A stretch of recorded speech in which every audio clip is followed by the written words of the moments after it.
empty. It comes naturally to you. Brendan Pratt, good morning. Nice to see you here. Might be your first time. Don't know if I recognize that name. Mikey Poles, welcome in this morning. Hey, you might have to take a couple pulls to get through the anxiety of tomorrow till the game. Do what you need to do.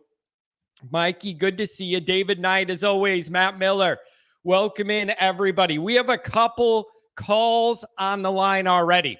361, you're going to be first. 260 after that. Those are going to be the first two up. We will navigate it from there.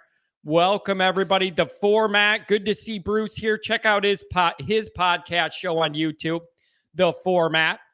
Nick Shepkowski in the house. Good morning to him. Check out Fighting Irish Wire. Go see what Nick has to say. He is the managing editor who runs the show. See what he has to say.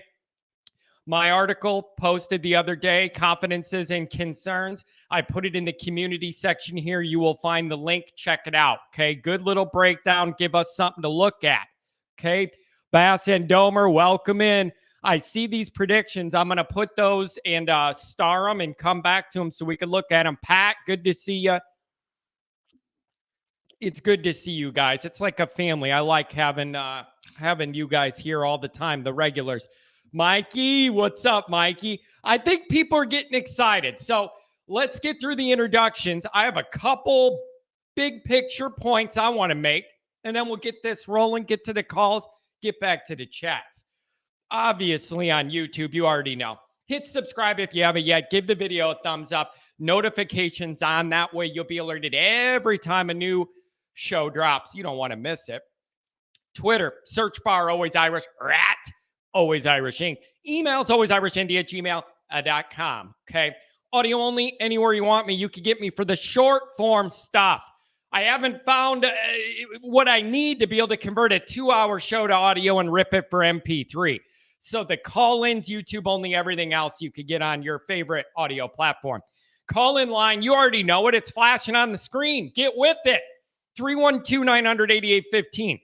And I've said it before, folks. Is it a thing you program numbers in your phone or whatever? Number 1 on speed dial, Always Irish. Wife, number 2, emergency contact at work. 3, kids down the list. Always Irish programming, number 1. Number 1, okay? Brian, good to see you here. Too busy. Good for you, man. Getting your work in on a Friday and be able to relax and have some fun. Good for you. Oh, we got a double TV person here. The Mets at 7:30. Okay, so we got a little. It's always fun when you got the overlap of the football and your baseball team in the mix. That is a luxury I do not have as a Chicago White Sox fan. So what I'm going to do is just act like baseball doesn't exist the rest of October. That's what I'm going to do. It makes me feel better than to watch it and be mad all the time. And I can no longer afford to have my blood pressure rise due to baseball and football. There's not enough space in my head for the blood pressure to expand, if that makes sense, okay? So here's what I'm starting to feel. And so much, you guys know, this Notre Dame show I do, so much of it, it's feel. How you feel about these moments we're in. How you feel about the dynamic, how you feel about these games. If you're around Notre Dame a lot, you start just having these inclinations and these feelings about things. Let me tell you where I'm at right now. And this has changed and grown over time. And some of it has to do with how the early part of the season went for us. But here's where I'm at right now, folks. I started out the year circling BYU in Vegas as a trap game, lookout, weird environment, a lot of distractions, Vegas, and it's a big scene and it's not your typical, in and out of town away game, whatever, all of that. So even in the summer, everybody kind of had BYU circled as like, watch out, trap game, weird environment. Losing the momentum and the energy in the early part of the season, we did.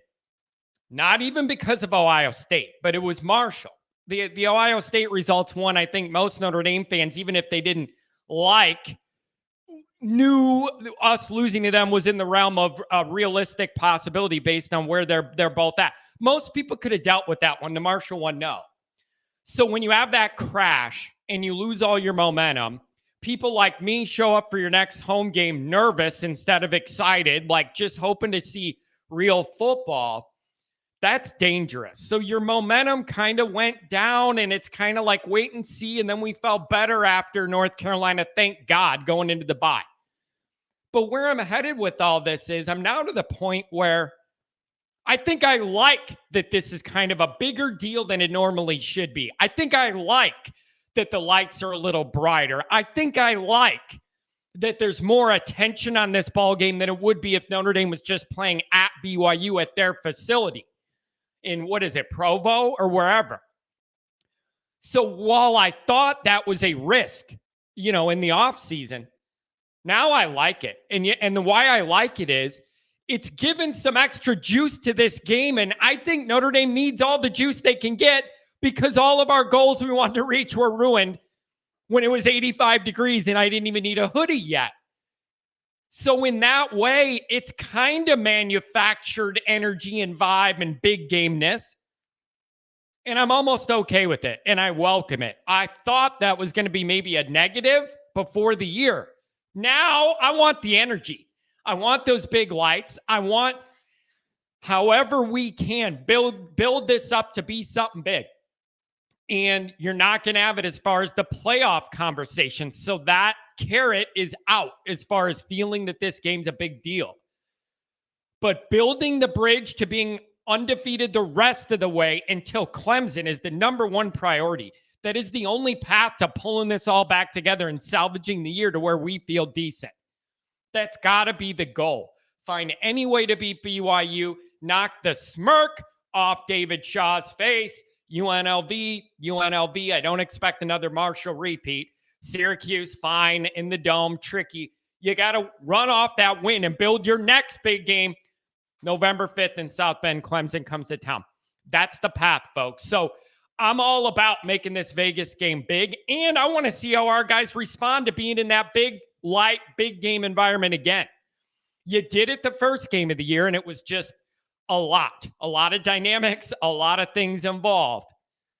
Now we're in a different spot for the bright lights. I want to see it. I'm excited for it, and I want it to be, it better be good. You're going to have a lot of eyeballs. You can't lose this game. That's the bottom line. Can't, okay? So let's get to a couple chats I starred. Then we're going to get to the calls. 361-260 up first. Here's what I want to know, folks. Here's what I want to know. I want to know your keys to the game, the biggest matchups, the biggest things that are going to determine the outcome. Okay. I want your predictions. I want to know what you think about Jacob Lacey. And if you feel like recruiting's trending back up, let me know. All right. But I like that Vegas vibe. I just do. Oh, Brian Crawdaddy. Of course I'm going to watch the BYU. They start, oh yeah, because the big thing was they were all mad that it was an 11 o'clock start. I remember that. It was a big deal, 11 o'clock start. Nobody likes that in Death Valley. They want to drink all day. I'm sorry. You're going to have to get it going earlier. So you're going to have to start drinking at 5 or 6 in the morning to be juiced up right where you want to be at your level for that 11 o'clock swamp kick. Huffer Billy Paw, thanks for being in here. Rotate, good to see you, man. Good to see you checking in. Huffer Billy, that's a Clemson guy in the mix, like having him. BYU and Sin City, dangerous game. The Catholics are more comfortable with sin, so they should play better than the Mormons. You ain't lying, buddy.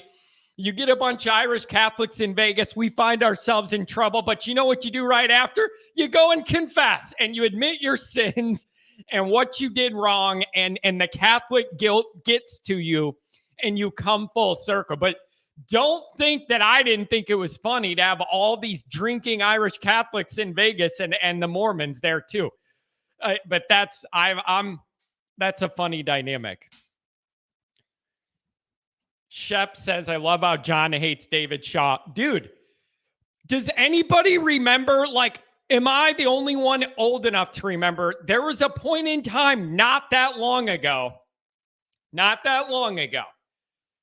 that Shaw was beating Notre Dame. Kelly couldn't beat Shaw with Andrew Luck. And then he started getting some of the best tight end prospects that could read and write, of the smart guys and some of those offensive linemen. For a couple years there, they were starting some of it to trend it to Stanford. And you got obviously the education and the weather out there better than South Bend. I get all that.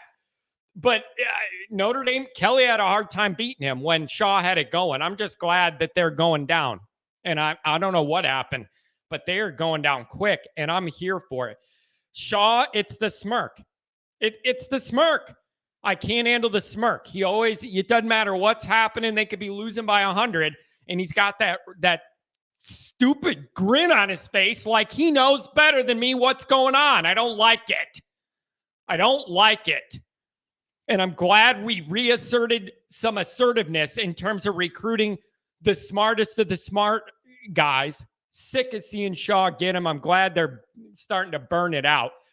Do they even care about football? When's he on the hot seat? Or do they just not care because at Stanford, he's as good as they're going to get? Whatever. I'm sorry to go down that path, but here we are. V1 rotate. I appreciate you. Thank you. Look at that. Just paid for another half hour of the phone lines. Appreciate it. Should we make a bet about how much hair you will have left if we get beat down? It just can't be. And I don't think it will be, but it just can't be. It's not going to be. That ain't going to happen. Nope. Not against BYU. If we came out of the bye, this is BYU specific. I think it's a matchup that could favor Notre Dame in a lot of ways. That's why I'm saying that. It wouldn't be the same if it was everybody, but I think up front, Notre Dame should be able to win the day. Win the day. 361. Let's have a little fun. Let's hit these phone lines. Keep the chats going. Predictions, keys to the game, recruiting, trending back up. Looks better for Love. Hillman, what do you guys think? I want to know all of it. Let me know. Also, here's the thing. Anybody in Vegas, Notre Dame folks out in Vegas, call me. If you're up early or you stayed up late, that might be more fun. If you stayed up late. I remember I used to do the convention circuit in my mid-20s and go to Vegas all the time for these big medical conventions and all that stuff. And I'll never forget, every morning it'd be 6, 7 in the morning. I'm up early getting my booth set up for the day and everything. And everybody was just coming in from the night when I was getting up. It was sad, man. I'd see them all coming in looking like zombies and from a night of partying, and I'm getting ready for the day. It was depressing. 361.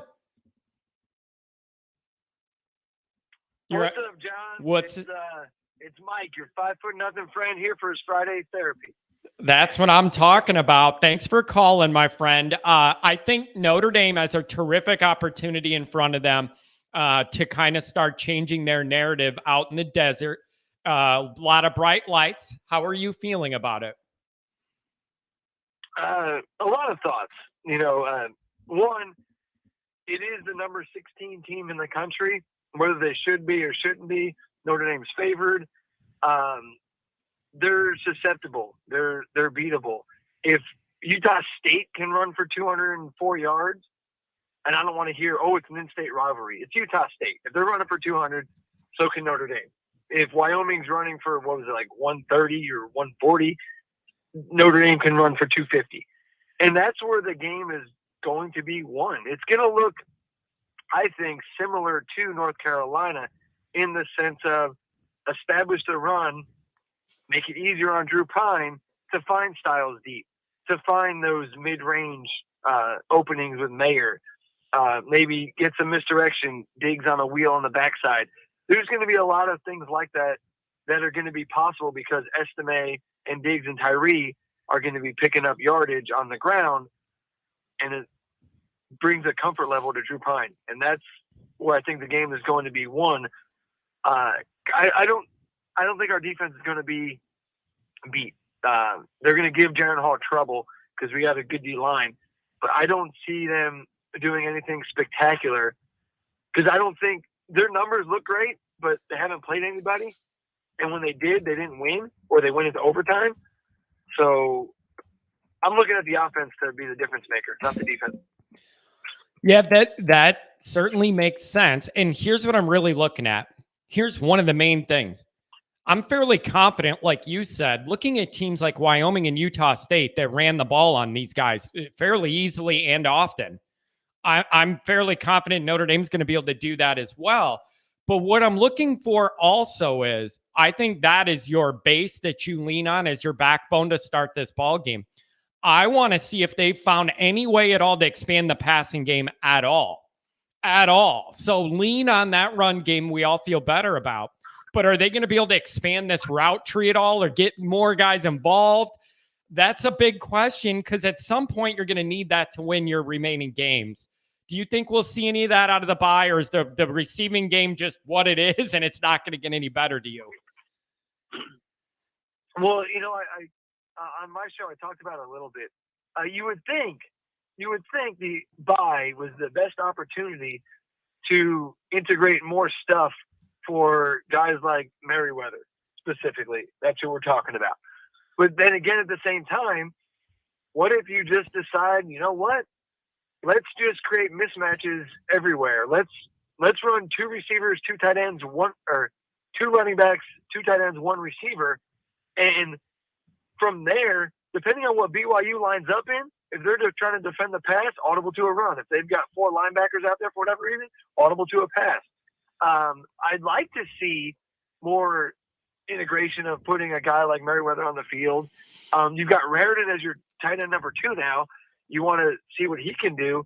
But maybe during the bye they realize, hey, we've got 2 running backs that can play the receiver position in Tyree and Diggs. When they're on the field, we have the option to run or pass. So if the Merriweather thing isn't taken off like they wanted to or we wanted to, let's just run this personnel that can be effective. And I think it can be. So I'd like to see more Merriweather, but I wouldn't be shocked if they bought more into the personnel that has been effective.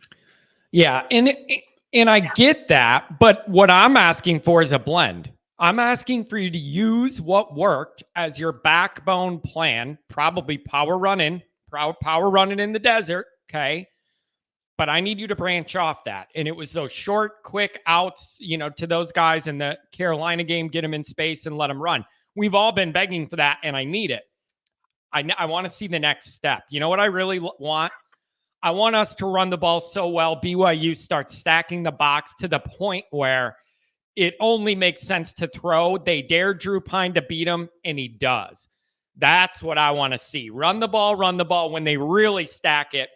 He's going to have some one-on-one matchups, and I think there's a good opportunity to build some confidence there. Maybe I'm crazy. Maybe I'm asking for too much. I've been sitting here wondering, how much improvement's fair of me to ask with the personnel we have after the bye? I don't know. I've been laying there at night wondering, how fair is it? How much improvement's fair to ask for in the 2 weeks, given some of the personnel issues? I don't know. I don't know what the answer to that is. What's fair? How much better can you get in a half month? Yeah, the one thing I want to see from Pine, and I don't want to think too far ahead, but I know you were already commenting on it, thinking about like Clemson. I need to see Drew Pine understand what high-level Division I open receiver is, because I feel like in the first couple of weeks, he's not throwing to what is an open receiver at this level. He's looking for the Diggs wide open. He's looking for Styles 5 yards past the defense. That you're not going to get that when you play these better teams. And I don't know if BYU is going to be one of those better teams. Teams haven't really thrown the ball well. Haven't thrown for a lot of yards, but they haven't had to. So I don't know how good their pass defense truly is. But I want to see Pine, whether it's Merriweather, whether it's just Styles. I want to see him progress in terms of seeing, hey, that's an open receiver at this level. I've got to make that throw. Yeah, well, and but it's all connected, because the other thing that helps is if you have wide receivers that get open more often, like it's all connected. Now I will say this. I do have genuine optimism. 219 next, 703 after that, by the way, on the callers. You're going to be the next 2 up, Couple people called, had to drop off for work. Call on back. I'll get you in. 219-703 coming up next. Brian, New York, 199 super chat. I appreciate you very much. Thank you.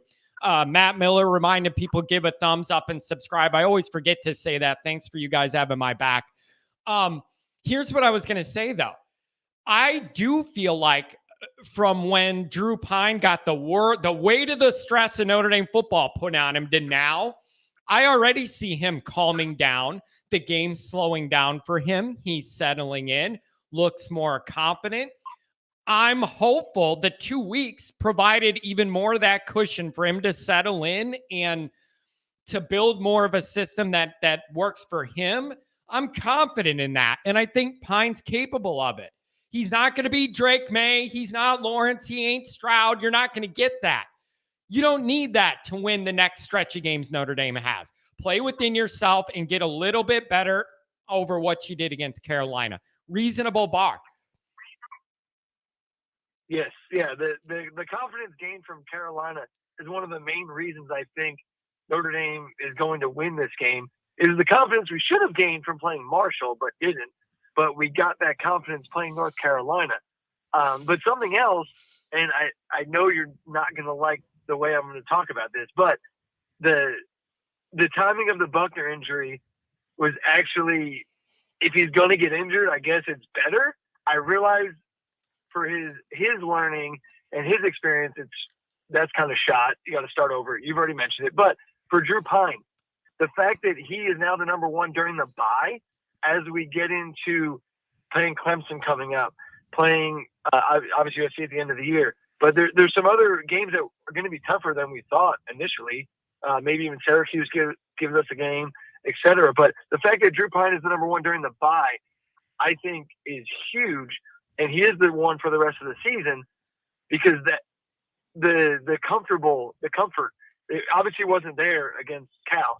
And it was building in North Carolina, but now we had a whole week to get familiar with his guys. Like, he wasn't throwing to them on a regular basis when the season opened, and you had to learn on the fly. Well, now you had a week to calm it down. Hey, we got no game. We got 2 weeks. Yep. Let's get familiar with one another and come out firing. And the other thing that helps all of that advance is the offensive line seems to be finding itself, and they're playing better football, and they've been on the rise, since Cal. Second half Cal. And that's a great sign. That's the engine that makes all this possible. The easiest way to make Pine's life easier is great protection and good running lanes. And I think that's trending up. Now, let me flip it on you. Defensively, we always want to talk about Notre Dame's offense. It is behind where the defense is and has been the last handful of years. No doubt about that. Flipping it to defense, I believe I read last night, Notre Dame's the only team in the country with one turnover. Only team. Like, are we going to see more disruption this week? What do you want to see out of the bye from the defense? I've been thinking about the offense more. What do you want to see on the other side?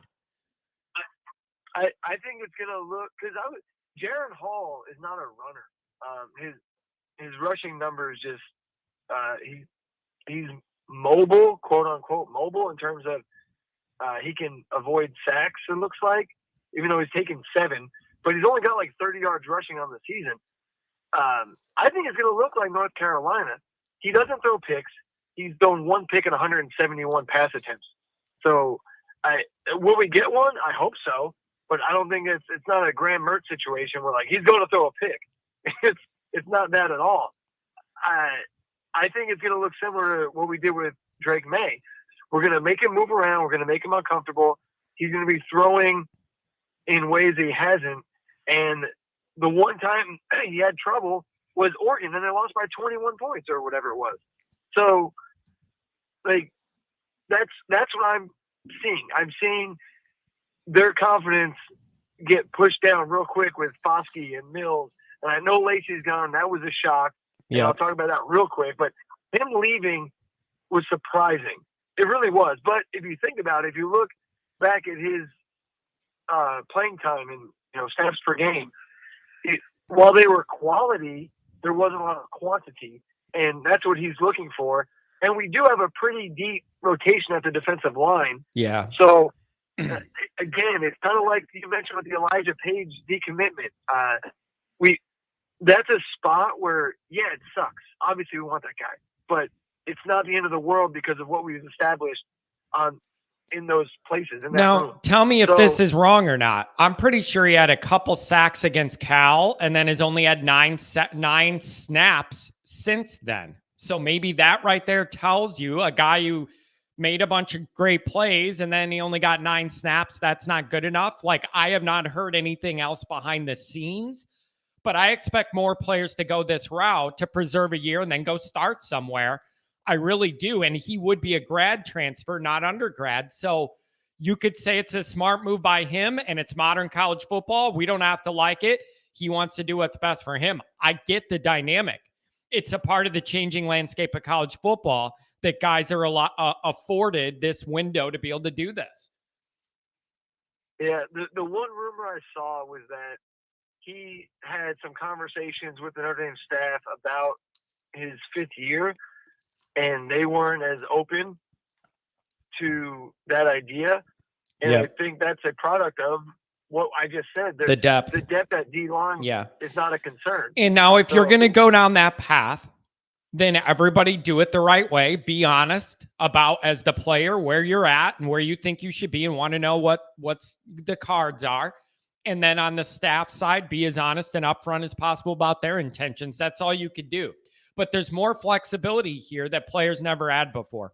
There just is, and so they can move. And then think about what that does to coaching staffs. You now got to sit there and think as a coach, well, if I don't play this guy early enough, is he going to leave? It has to change the way these emperor coaches look at this, because these guys are not on your lockdown, wait your turn 3 years, see the field. It's tricky. It's a tricky new dynamic. Yeah. Your commitment episode was fantastic because it doesn't mean anything anymore. I'm struggling with that. I'm struggling with that. I don't even understand what the word commitment means anymore then if we're in this dynamic. And I know I'm old. I know I'm out of touch. I get it. I know I'm an old guy. I want everybody to love Notre Dame, be all. I get it. It's tough for me to wrap my mind around. It is. But it's the new way things are. No one cares what I think. Yeah. Well, I think the D-line is going to give Hall trouble, and it's going to look similar. Here's what I see. Here's what I see defensively. They have not been a great running team at all, even against some of these lighter defensive fronts they faced, Wyoming, Utah State, whatever. I think Notre Dame's going to bottle up their running game. This kid's going to end up in 3rd and long a lot, and he's very talented. Nobody is going to live in 3rd and long all day against Notre Dame's front, I don't think.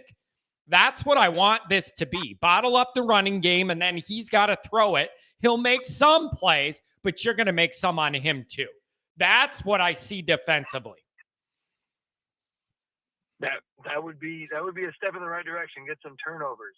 So I'm looking forward to it. But I'll leave you with my prediction. I was going 31-21 Notre Dame. But some BYU fans pissed me off. So 45-20 Irish. There you go. Add a couple scores on. I like that, man. Hey, thank you so much for the call, man. Enjoy the game. What are you gonna do? Your warm up? Are you still gonna do your warm up drinks and all that and spread them out over all day for the night game or what? Because I know you like to have your drinks before the game and put it on Twitter. That's your thing. You're gonna have to spread them out tomorrow. Well, so here's the thing. My mom and dad are in Vegas already. They've been there since Sunday.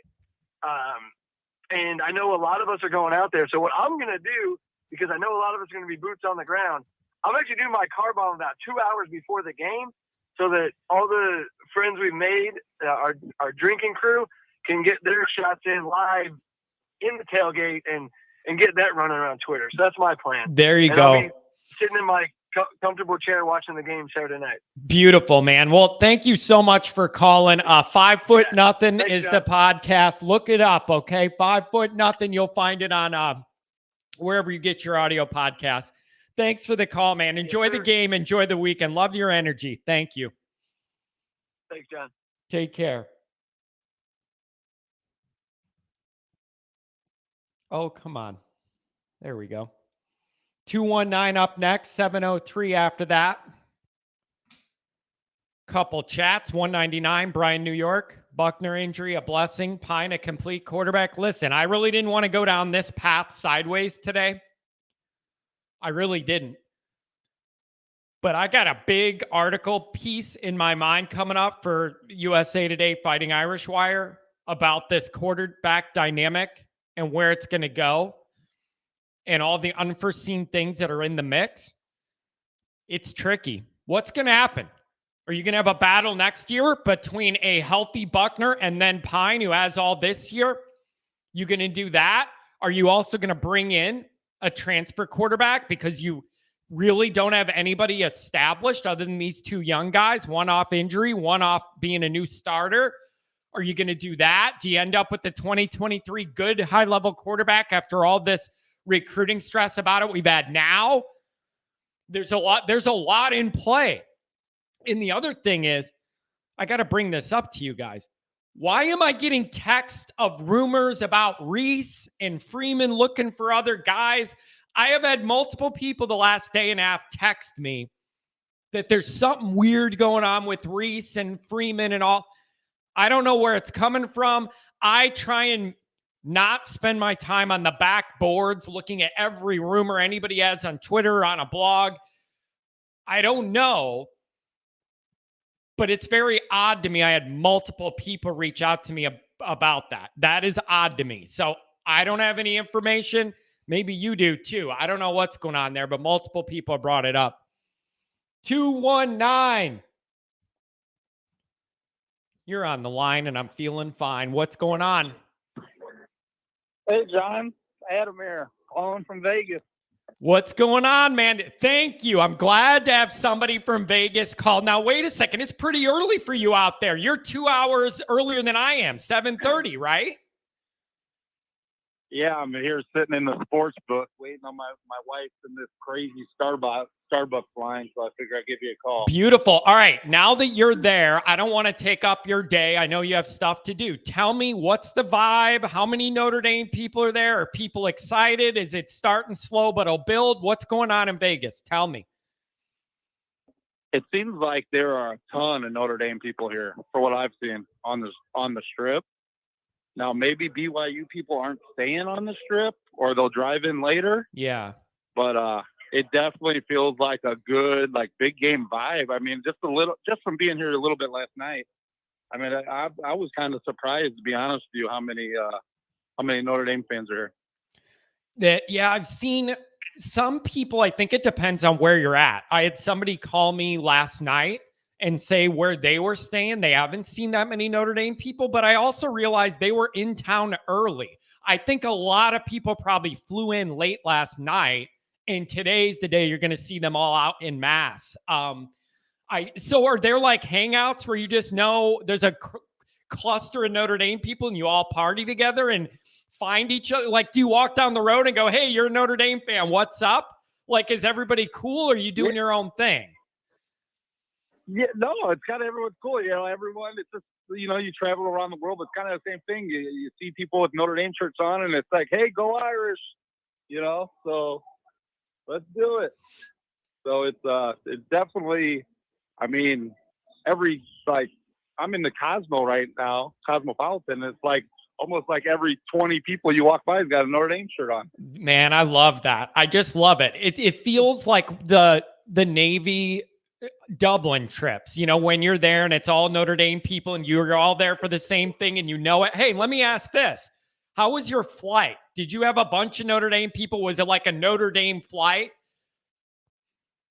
Yeah, it was a bigger plane, and we came out of O'Hare, but it was a ton of Notre Dame people on the flight. Man, that's exciting. That is fun. You feel like you're on a mission almost, you know, and you're all in it together and you can't wait to get there. Like, man, that is beautiful. I like that this game has some extra juice. I think Notre Dame could use it right now. I like that this is kind of blowing up into a bigger deal than it probably should be. Yeah, John. I mean, you know, like I've told you before, I'm a season ticket holder and we go to a lot of games. I mean, it feels like a big game. even though we have 2 losses. It really does. Yeah, and I like that because when you suffer 2 the way we did when we did early, man, you could risk having no energy the rest of the year. No fans are excited. Even if it's partially artificial, I like this buildup. I like that this game feels bigger than it should feel, us being unranked. I like it. I like the vibe. I just need us to take advantage. And then the other thing that was cool, I tweeted it, but when we landed in Vegas, the flight attendant did the announcement, welcome to Las Vegas, and here come the Irish, and everyone was cheering on the plane. It was pretty cool. Oh man, that's fantastic. Now let's get into the actual game. I realize you got a lot of fun to be had. What are you looking for here? What do you expect to see from Notre Dame? I expect to see noted improvement over the bye, and I think that's fair to ask. And I'm going to be miserable if I don't see it. I think that's fair. Do you agree? I think it's as simple as, I agree. I think it's as simple as if they play like they should, similar to what they did with Carolina, I think we should win the game, no problem. If we play bad, we could lose. But if we play up to our standards, I think we should take the game over in the second half. But now you know the way I am. You followed my show a long time. You know how I am. If we come out and play bad, you know what I'm going to be yelling at. How in the hell do you have a half a month to get ready for this? And that's how you come out and play. I can't have it. I'm not open to it. I can't have it. Notre Dame can't afford it. No, just no. I need you to come ready off the bye. You should be extra ready to go. Yeah, definitely. I agree, John. We need this game. It's huge. It could be a huge momentum with our schedule moving forward. Adam, that's the thing. You're right. You're looking at this bridge to salvage the year. You get this one, you knock the smirk off Shaw's face, then you run over UNLV, you beat Syracuse in a weird dome, and then you have your next huge natural moment where I'll hopefully see you on November 5th. I think it's huge for the program. It's huge for the recruiting moving forward. I see there's some recruits coming out to Vegas. I mean, I think it's huge for the whole program that we play well and win this game. And you know what else? I'm usually not this guy. I'm a little more open to the white uniforms than I have been some of the Shamrock Series stuff. I think that white looks a little sharp to me, and I like it a lot more if you end up winning the game. Oh, yeah, definitely. I think most people do like the white. Even the people that aren't Notre Dame fans, when they saw that, when they unveiled those white jerseys, they're like, man, those are sweet. Yeah, I think they're slick. I do. So I don't mind them. So I don't know, man. What's your prediction? How do you see this going when the rubber meets the road? I don't know. I'm thinking more like, I don't know, like 35-28 maybe kind of game. Yeah. Maybe 7-10 point where we take over, maybe get some sacks in the fourth quarter to kind of seal the deal, but close game most of the way, and then we kind of pull away. And hopefully we can celebrate, and the Sunday flight back to Chicago is miserable. Man, I'm going to tell you, dude, I am so – anytime I've tried to go anywhere and watch a Notre Dame game outside of South Bend, man, if you lose, it is the most miserable travel back. It is just awful. Awful. Yeah.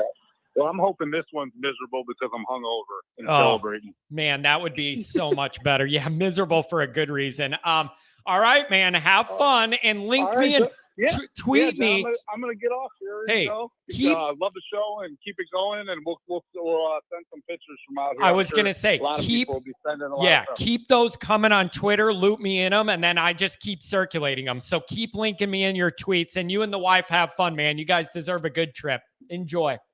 All right, buddy. Maybe we'll see. Maybe we should. We'll see you next Saturday for Stanford. Maybe we can meet up. And, you know what? I'll be around. I'll be around all day, even though that's a night game. I got stuff to do. I'll be in the morning. I'll be around all day. We'll connect.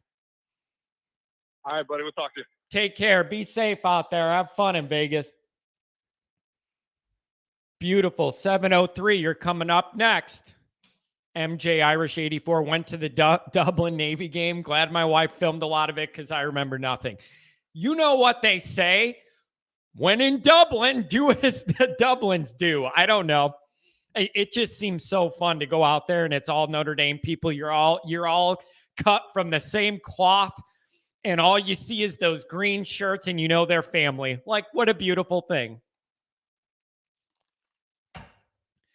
Kent says, how the hell Notre Dame going to score 35 points? I don't know. The same formula they did against North Carolina, try and power run the ball.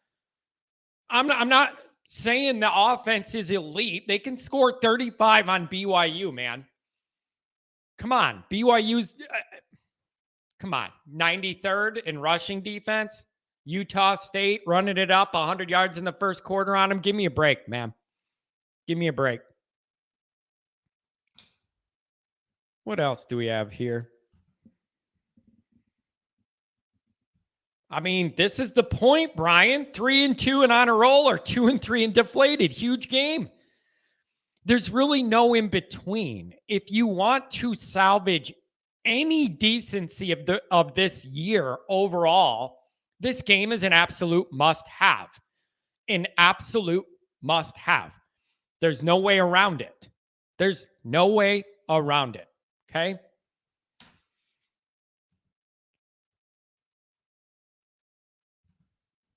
Almost as exciting as the Pinstripe Bowl at Yankee Stadium. Yeah, among the uniforms I cared least about in the Shamrock series, we might want to look at that one because I was not digging the Mickey Mantle pants. Trying too hard. All right, with that one, I was never into it, whatever, but you win the game, I don't care. That's the thing with those alternate uniforms, you guys. Oh, what do you care? And I'm all worked up about it. As long as you win the game, you can wear whatever you want one game. I don't care. Wear whatever you want one game. Go for it. Knock yourself out. As long as you win. Oh, let's see. Bass, Domer, Notre Dame's really hard to get into these days. It was much easier to get in when I went there, but that was a long time ago. Yeah, that's a fact. Yeah, that is the thing. Notre Dame did not always used to be quite as stringent academically. That is something that has grown over time as the profile and reputation of the university academically has risen as well. That's a fact.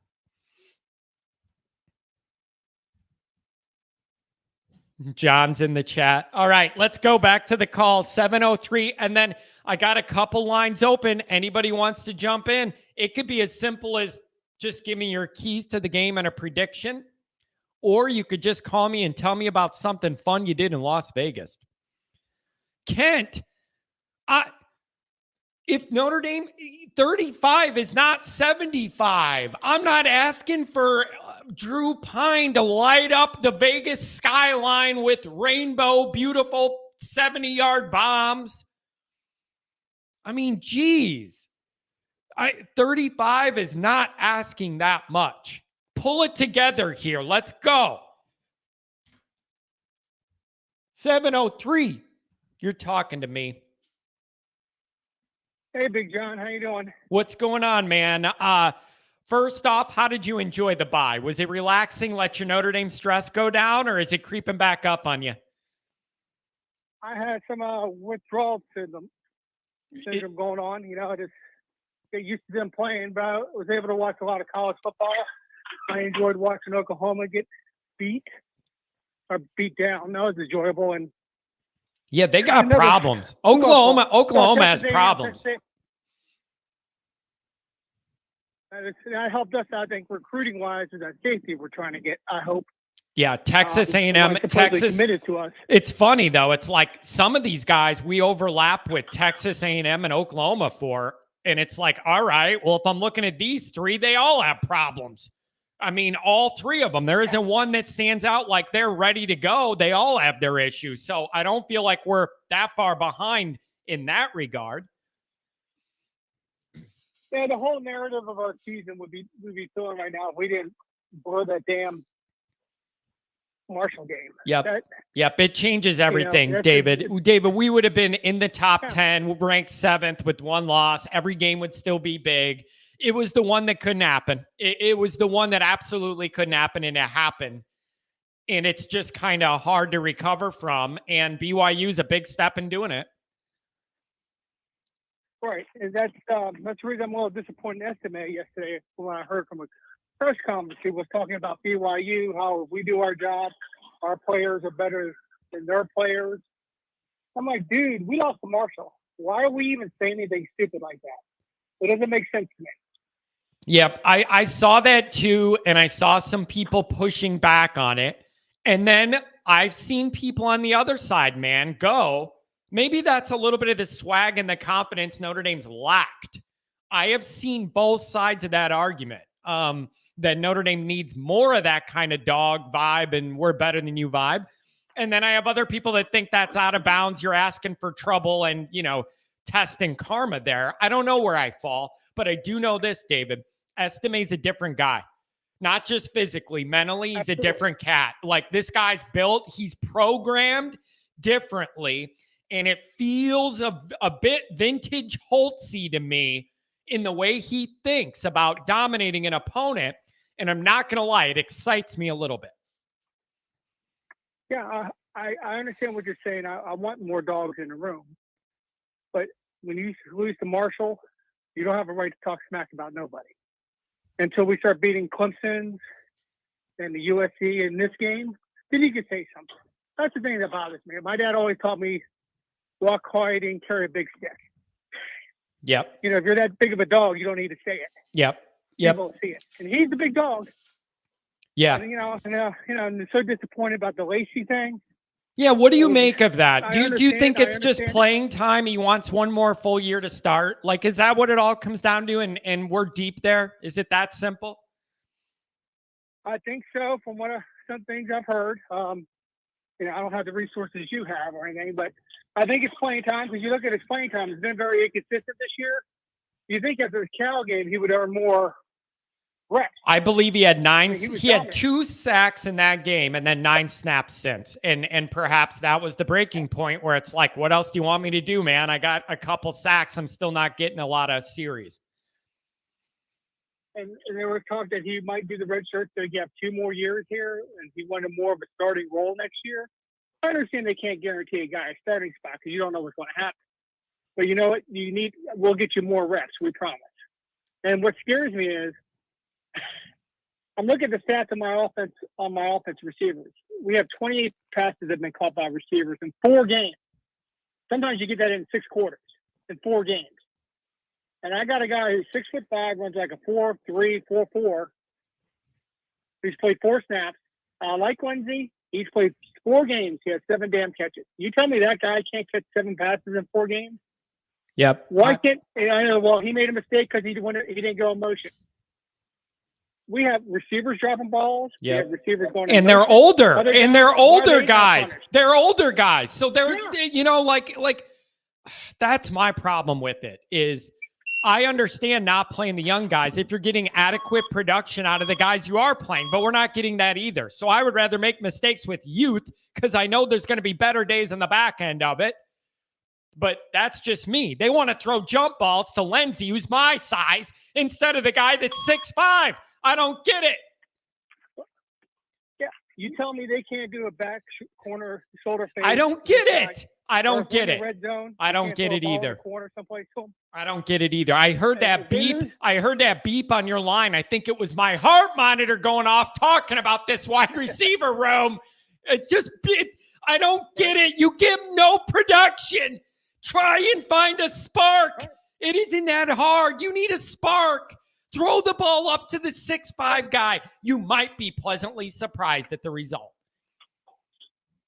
Yeah, that gives you another guy with size you can use in a red zone. These corners aren't as tall.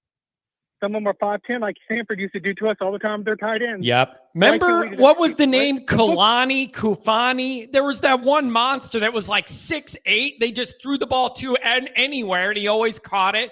One of them tight ends was like a 6'8" monster. Yeah. This guy is 6'5", he can run. Traits, David. Traits, man. He doesn't have the traits. That's in the air quotes. That's what it is. You know what? I love the trait of naturally being born to be taller than everybody else. That's a good trait to have too. and be able to run. That'd be Uh, nice. It's very frustrating. And the Braden Lenzy experiment has been a frustration the entire duration of his time. Injury, I can't blame a guy for. Injuries are super unfortunate. Unfortunately, he seems to be a guy that can only function if he's 100% perfect. There's no in between. If he's not totally healthy, you get nothing. And he hasn't been healthy enough. We need to flip all this. We need new blood. And it's coming, but you got to find a way to get through this year in one piece. But you're saying, we both say it's coming. But if I'm a recruit right now, I hate saying this on radio or a podcast, that they see we can't even get this guy 6'5". He's a high recruit, top 100 recruit. We got Solinero playing 50 all these plays for these number 80. What is it? Forget the other guy. He just the other numbers. He's got these guys who are playing who aren't doing anything. Yeah. He can't get on the field. Well, that's my whole point. If you tell me the younger guys aren't ready and you're getting reasonable production out of the guys that are your frontline guys, I don't have much of an argument. But you're not getting adequate production. You're not. Therefore, I don't feel that you're in the position to be picky about the receivers having to be well-rounded in all areas before they get out there, because I simply don't think you have the luxury to be that picky right now. You ain't Ohio State's wide receiver room. You're not. You need a spark. Let's get it. If we were averaging 300 yards passing, our receivers would they have one touchdown so far? But we had like 10 touchdowns in 4 games. I can see it, but we don't have it.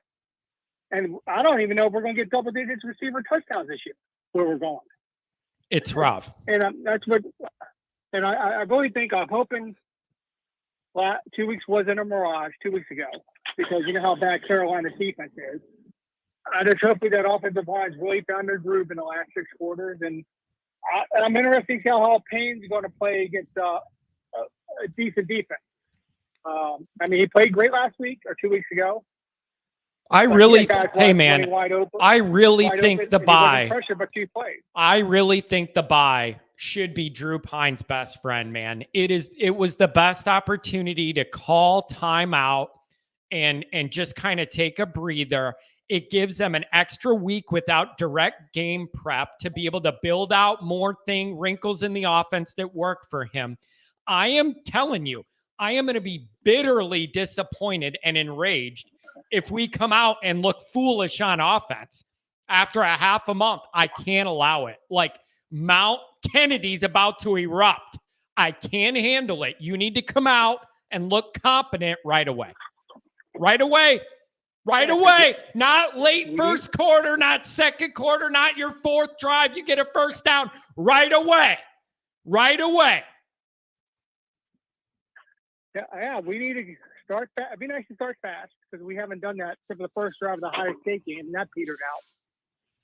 Everything's like we're always waiting in the second quarter. Last game, 24 points second quarter, great. But nothing in the first quarter. I know we had a missed field goal. At least we would have scored. But it'd be nice if we could jump on somebody by 2 scores at the beginning of the game. It'd be good for my blood pressure. But like you said, we're happy about the result of the Carolina game. But I'm not going to forget, we opened up letting them go right down the field and score, and then we went 3 and out. So I'm not going to act like that was total domination beginning to end.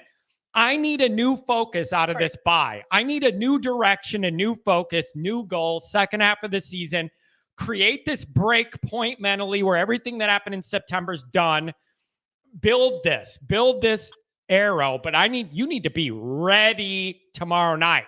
Ready. A half a month. Don't come out sluggish. And this is such a pivotal game in how our season is going to go. Because if we can win this game tomorrow, we have a great shot of being 6-2. I know everybody's worried about the Syracuse game. I agree that we're 0-1 in that place, and we got killed by 400 points in like 2003.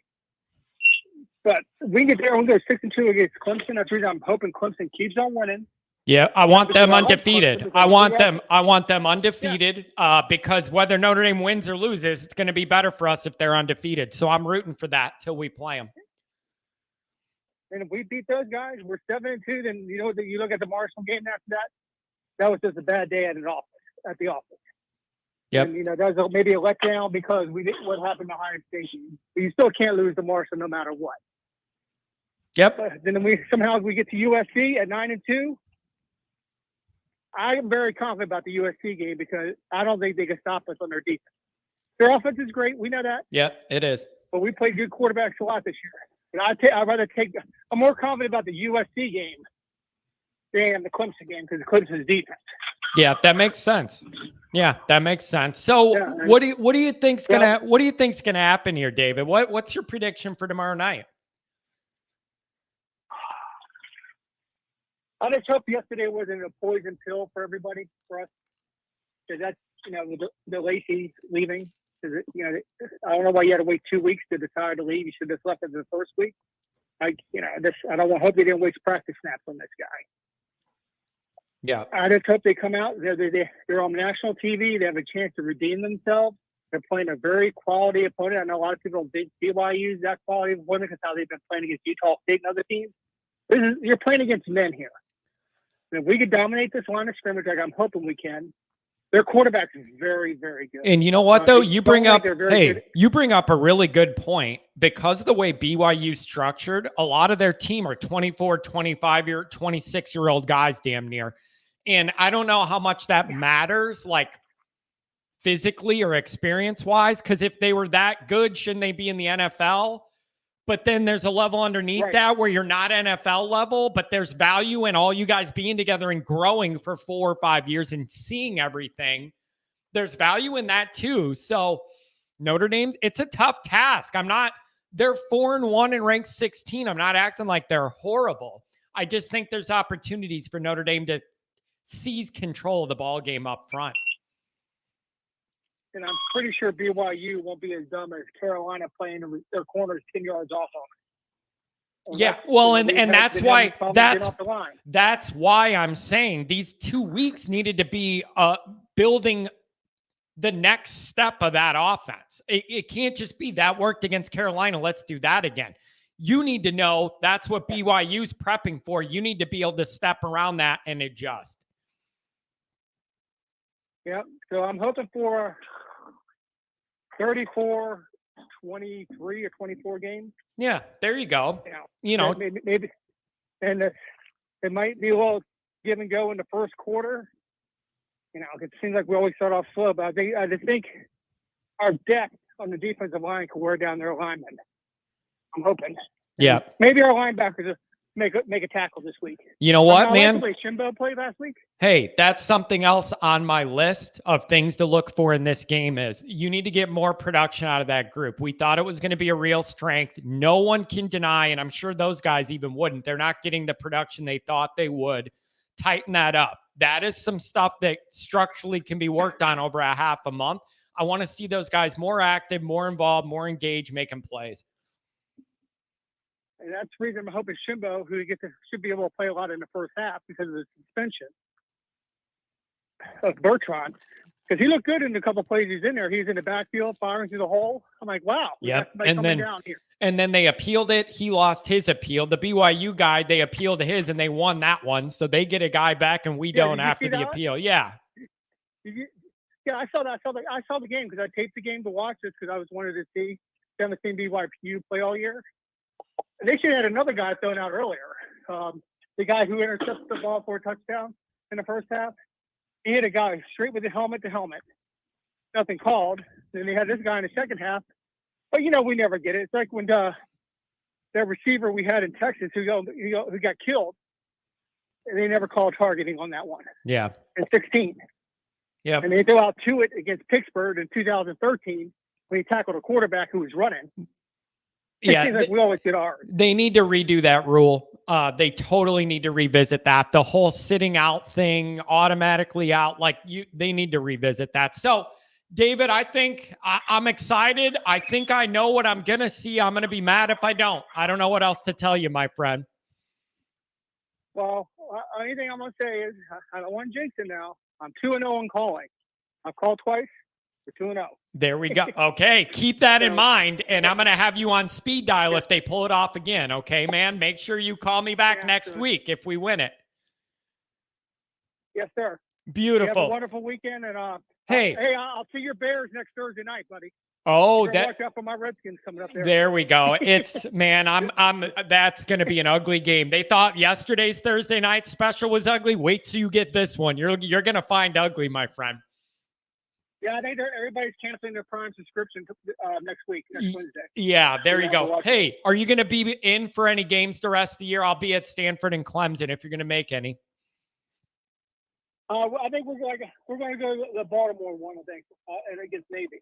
Gotcha. Yeah, that makes sense for you travel-wise. All right, my friend. Have a good weekend. We were going to come up to the Clemson game, but the tickets were just crazy, and the hotel rooms and how tight it is with the economy and stuff. It's just, they're pricing the rubber Joe out of the stadium, unfortunately. Yeah. Well, do what you got to do, man. No big deal.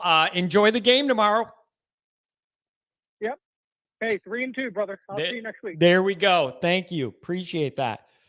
360 is next. 575-937. You're the next three. Got a couple chats to get to. Savage Dog. Always like having my Georgia guy in here. Appreciate him. What in the world have ND fans seen to make them think they could dominate any team? Not reality. I mean, I don't know if that's in response. Chief Brody, what's up, man? Thanks for being here. I'm not sure if that is something in the chat that was said that they're responding to or what I've said. I am not acting in any way like I'm all on my high horse like Notre Dame's some physically dominating team or no, I'm not. I just think there are certain areas where BYU might struggle that Notre Dame's pretty good at. And I think that forms my basis of how I'm looking at this game. That's the easiest way to say it. What else do we have here? Paul, I appreciate you. Let me go back up to that super chat real quick and then back to the phones. $20. Thank you, my friend. Sorry, I'm late. Lost internet connection. Let me say that you read my mind on the video I put out the other day that Kelly would have won against Marshall but lose any New Year or playoff game. I believe Freeman will change that. Thank you. First off, Paul, thanks for the super chat and thanks for checking out that episode. Somebody asked me last week during the bye, they called and said, I know, John, you're predisposed that you don't love Brian Kelly, but be honest, if he was coaching Notre Dame, would they have lost the Marshall game? My answer to that is no, you wouldn't have lost the Marshall game. Kelly finds a way to win those ugly ones. Toledo, Ball State at home, ugly, but win it. But I also know on the back end, Kelly wasn't going to win any postseason game I care about. I've seen enough evidence of how he recruits and develops in those moments to know that without him changing, the result was never going to change, and Kelly wasn't changing. Therefore, yes, he would have beat Marshall, but then we would have lost in the playoff for the New Year's Six because Kelly never changed the way he was recruiting that we knew wasn't good enough. It was good enough to beat the teams you should beat, good enough to win 10 or more every regular season, good enough to go 12-0 a couple times. But then we found you didn't have what it takes to compete on the back end. Very, very tricky. Very, very tricky dynamic. I had one more chat, and then we're going back to the phones. I feel bad you guys waiting. Let's see. What else did I have here? Somebody did the research, or it's a BYU guy that just knows it. Either way, thanks for being here, Spencer. Welcome in. BYU football roster, average age 21.7. All right. So you're looking at average that to 22. I don't know about you. I was a senior in college at 22. So it's maybe a little exaggeration on the age that I referenced, but not an exaggeration of the experience. That seems like 22. That's a senior. All right, back to the phone lines. 360, you're up. Morning, John. How you doing? I'm doing well. What are you feeling about all this with the Sin City showdown upon us?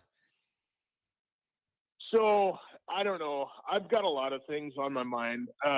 It seems like a bunch of people seem to be shitting all over Pine and kind of almost overlooking him like he's the afterthought. And I believe that there is no competition between Pine and Buckner. I think even when Buckner comes back from his injuries, I think Buckner's gone. I think this is now Tyler's team or Pine's team. But see, man, this is so complicated. Like, we're opening a can of worms that Notre Dame has created on its own by how they've navigated this quarterback dynamic. This is rough, man, because it's rough. So what do you, I don't, this is rough. Are you looking at a transfer? Are you looking at a competition? Are you looking for Pine just to win it? Buckner leaves. Where's this going? Yeah, I think ultimately, I think Tyler Buckner is just going to kind of see the writing on the wall, and he's going to transfer out. I think he's gone. I think this is Pine's team, and I think they might go for the transfer portal or whatever to try to get a good, a solid backup and stuff. But I think for the foreseeable future, this is Pine's team, and I think with Freeman's his improved recruiting and everything, I think we will get some big guys in there at quarterback and stuff. I don't know that we're going to get the 5-star elites and stuff like that, but I think we're going to get solid performers in there behind Pine. But I think for the foreseeable future, this is Pine's team. And I think we saw that. We saw the evolution of that. Like the Cal game, I think Pine just came out and did whatever he had to do to survive. Yeah. And then it felt that way. It did. And then against North Carolina, I think Reese had the opportunity to kind of mold the offense more towards Pine's strengths. And so he was moving the pocket a lot more. He was creating routes that, one guy would leave an area and another guy would sit down in that empty hole, and Pine would find him. And I think that you're going to see more of that. I think part of the problem, everybody is kind of looking past Reese and Freeman already as well. And I think part of the problem is that Reese was expected to call Brian Kelly's offense. And I think that Reese is given a little bit more authority and leeway now. And I think that you've seen the progression. I think that those first two games, that was set up with the idea that Buckner was going to be the quarterback.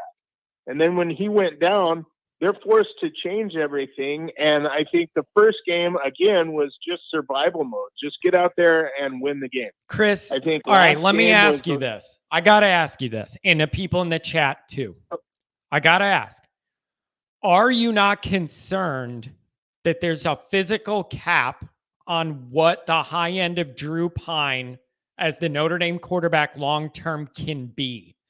Physically speaking, like he's never going to have that Lawrence arm or be the fastest runner. Are you speaking like just to get us by and be functional? Or are you saying you could see Pine being like the quarterback when Notre Dame's in a position to really compete for the playoff again and win? I'm trying to really get a dynamic of exactly how you're looking at Pine. I think he's doing a good job now for the dynamic we're in, which is not ideal, and the circumstances we're in, which are not ideal. Game manager, do what you can to try and win. That's where we're at. Big picture, do you think Pine is like Notre Dame playoff game winning caliber, or enough to build us a bridge to the high-end elite Drake May of Notre Dame guy that's coming, maybe? Like, exactly how much confidence do you have in Pine, and in what way? So, from what I've seen of Pine so far, is for one, I think it's far too early, honestly, in his playing career to be able to predict whether. I mean, I don't know. It's nearly impossible, I think, to say that he's going to be that elite next level quarterback. I think he is a very good quarterback, and yeah, he has a different skill set and a different physical skill set than Buckner did. But I think now the offense is matching up with what Pine can do. And I think you're going to see the pocket move a lot more. I think you're going to see they're going to start playing more downfield. I think if the receivers can help Pine out, and actually catch the ball and actually get open. And Wouldn't that stuff, help? Wouldn't that just help make everything look so much easier if you could just do those simple things there? Wonderful. But see, maybe that's another part of this, man. When you're trying to analyze where we're at, that's another tricky part is, am I supposed to blame the quarterbacks? The offensive line was bad against Marshall, or and that we have poor wide receiver depth and development. It's very hard to get a total clear picture because you're not playing with a full deck of cards every week. Right. Yeah, it's kind of hard to figure out, I mean, so to speak, who to blame for this. There's a lot of ingredients in that stew. Production on what's that? I said there's a lot of ingredients mixed into that stew. It is a difficult task to try and portion that out because it isn't one. People want to point to one thing. There's the problem. One solution, fix it. We're off and running. The issues with this offense, there's about 10 different things all stirring in the pot, and I don't know which one to attack first or which one to be mad at more. Sure. Yeah, I think Pines. I think he's good, and I think that honestly, he's on the verge, and we very well could see it against BYU. I think he's on the verge of balling out, and I think they've had 2 weeks to try to even more scale the offense to Pine, and so you're going to see a lot more movement of the pocket. You're going to see a lot more routes where players are creating holes, and then other players are going to sit down, and I think they're going to go deep downfield. I think they're going to take their shots, and if the receivers can step up and actually put their hands on the ball, that's going to help a lot. But I think Pine's right there. I think my prediction for Saturday, I think it's going to be probably 42-20. I think Notre Dame's going to come out and just punch them right in the mouth, and it's going to be a great game. Ooh, man, 42. I didn't have Notre Dame getting up there, but I'm excited just thinking about it. I like that. And then you obviously are building in. We've spent a lot of time talking about the offense. You're obviously figuring the defense comes ready to play. Do we get a couple turnovers, start balancing that out a little bit? What do you see there on the other side of the ball? I think so. I think Al Golden has had 2 weeks to prepare for this, and he's going to figure out ways because like we've seen, BYU has been really inconsistent all year long. And so they have. In games where, they look like they should come out and just throttle the shit out of the team, they barely squeak by or they lose. And then the teams that they shouldn't do anything against, they play well. So I think Al Golden has had 2 weeks to watch tape and look for their tendencies and stuff. And I think the defense is going to take a huge step forward tomorrow. And I think they're gonna do well. And yeah, I think they're going to be a lot more ball hawkish and try to get some turnovers. But I think we're going to see more of a closer to a complete package out of the defense that we would have liked to have seen all year. Man, you present a very nice pathway to begin the second part of Notre Dame season. I just hope it works that way, man. I appreciate you calling as always. I'll be on tomorrow, and if not, then hit me up Monday. Let me know what you think of all this afterwards. All right.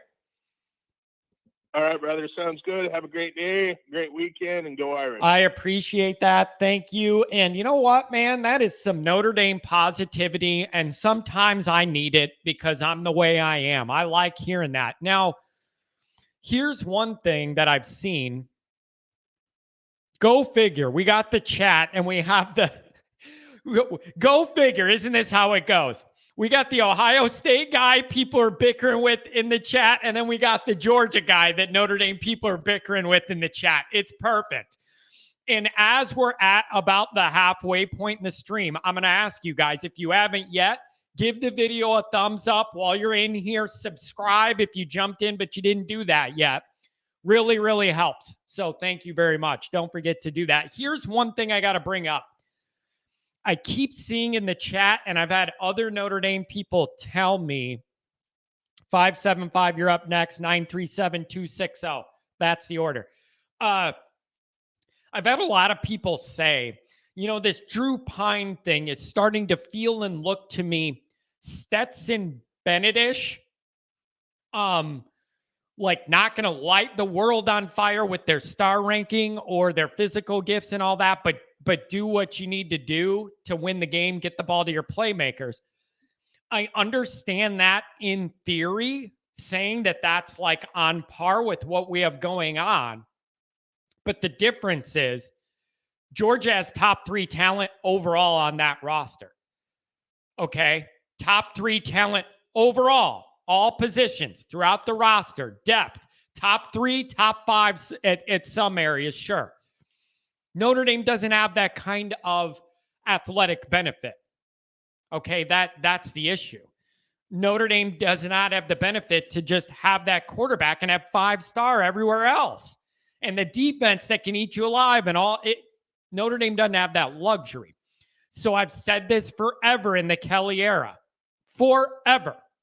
Notre Dame can afford to have a lower ceiling quarterback as the overall talent goes up. It's an inverse. The more overall talent on offense, I can afford to have the quarterback not be as great because those guys can make up for it. Until Notre Dame has top 3 or 5 talent on offense, I need the quarterback to be what they've always been whenever Notre Dame wins anything. The Notre Dame quarterback wins the game. Wins the game. How many decades do we have to go to revive that tradition of the Notre Dame comeback quarterback winning the biggest game? Need to see it. Need to see it. Okay? Man, it's hard. Why can't Notre Dame just have the quarterback making all the throws and you win the games because of? I'm asking for a lot. 575, make me feel alive on a Friday. Jump right in. Hey, John, how you doing? I'm doing very well. Thanks for the call. Sorry I made you wait a little bit. What's on your mind here for the Sin City Showdown? So, first and foremost, I've been a Notre Dame fan literally all my life. So you get to see the evolution of the coaches, the players, the environment, whole 9 yards. With that all being said, I like what the defense is doing this year. There's a camaraderie and a cohesion that it's positive, and it's the energy that they're playing with is really good, and really looking forward to the future. The offense, on the other hand, it's almost as if it's not firing on all cylinders. It's missing a gear.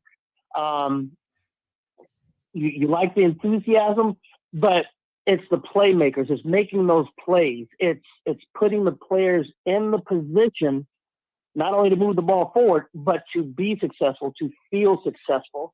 And I'm just not seeing it with the offense this year. They looked good against North Carolina, but it's just there's something just not there. It's not necessarily athletic ability. It's just they get going, and then something happens. And so is that in your mind, is that an execution problem? Is that a scheme problem? Is that a talent deficiency issue? Or is it a little bit of all of those? Like what goes in to make you be in that situation? I think it's a culmination of everything because one, with the scheme, if you got a game plan where, you scheme to get your players open, whether it's, your receivers, your tight ends, even your running backs, flaring out on the sides.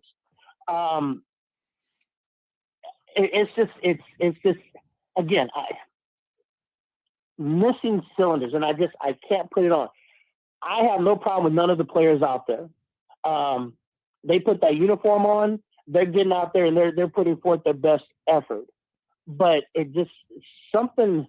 Well, let me ask this. Yeah, you're saying it feels like we're running missing cylinders. I agree with you. Yes. And the reason why I agree with you is it feels like we almost have no downfield passing game. And it's a big part of the game every other team uses to win their games. We don't. It's like playing with 8 guys instead of 11 is what I feel like. Because we're not Yeah. When a defense prepares for Notre Dame, they don't have to prepare for everything. You don't. There's certain things Notre Dame isn't going to do, can't do, isn't even going to try and do. And that's very tough. So you say we're missing cylinders. Could it be as easy as those cylinders, or bring in 5 or 6 really good receivers the next year and the next year? And then maybe you're playing with a more full deck in the future. Maybe it's that simple. That is a possibility. So what do you expect tomorrow? What do you think's going to happen? Are you energized? Do you think out of the bye Notre Dame's going to come out and show some new things, be on the ball, ready to go? Or is it going to be like a wake up out of the bye? I don't have the patience for that, man. You got to come ready. What do you think? My whole thing, I look at big plays. I mean, you come out and you come out and you dominate. You come out, you try to demoralize them at first. Because again, with BYU, their players are, a little bit older than ours due to their mission requirements. But you come out and you just, whatever play that you got to run to just demoralize them, just like, oh crap, we're in for a game. And then you just beat and you pound, whether it's running the ball, whether it's passing the ball. You got to get in their psyche. That's what I'm looking for. I'm looking for that next level of, okay, here we go. We're going to handle our business like we're supposed to. That's what I'm looking for tomorrow. On the national stage, it's a home game, so that excitement and enthusiasm is going to be there. So just go ahead and do it. Handle your business. Yeah, and I think it all starts. Listen, it's the oldest adage in football. It all starts up front. I see I am not saying Hall is not really good. 13th ranked deep passing quarterback in the whole country right now. 70% completion. Getting NFL looks now, from what I understand, has some good receivers coming back to throw to. All of that up front. I'm not saying this quarterback isn't good. I'm saying I think there's opportunities on both sides of the ball for Notre Dame to bully them up front. That will dictate the day. That's my path. I got to see it. And if we don't see it, you revert it back to Marshall, and I'm going to lose my mind. I think we all will. Like you can't go back. Like you can't regress. And especially after the bye, no one's open to that. Like you can't. You just need to keep getting incrementally better every week. And I need to see that out of this bye right away. Right away. I agree. So I don't know, man. But I expect Notre Dame to play really good, competent football. I just do. And I'm going to be bitterly disappointed if they don't. So what do you got for a score prediction here? You're going to put yourself out there, pick a number. Where are you at? Oh, I'm looking at, I would prefer like a 38-10. But it's probably going to be more like 38-24. Yeah. Notre Dame. Oh, yeah. I could see that being in a reasonable range. Yeah. Hey, just get the win. Keep it moving, man. Well, I appreciate the call, my friend. I'll be on again tomorrow, game day morning. If you wake up with your coffee and you have some anxiety, call me and we'll work through it together. And if not, call me Monday to review the game. Welcome back in. We all embrace the suck, right? There you go, man. But enjoy the games this weekend. Thanks a lot for the call. Call again. Absolutely. Have a great day. Thank you. I think that's a new caller. I don't think he's called before. I love that. Getting new people in the mix. Let's see. Thanks, Pa. Appreciate that. Look at that. I got a Clemson guy looking out for me. We're all in this together. I say it all the time, folks.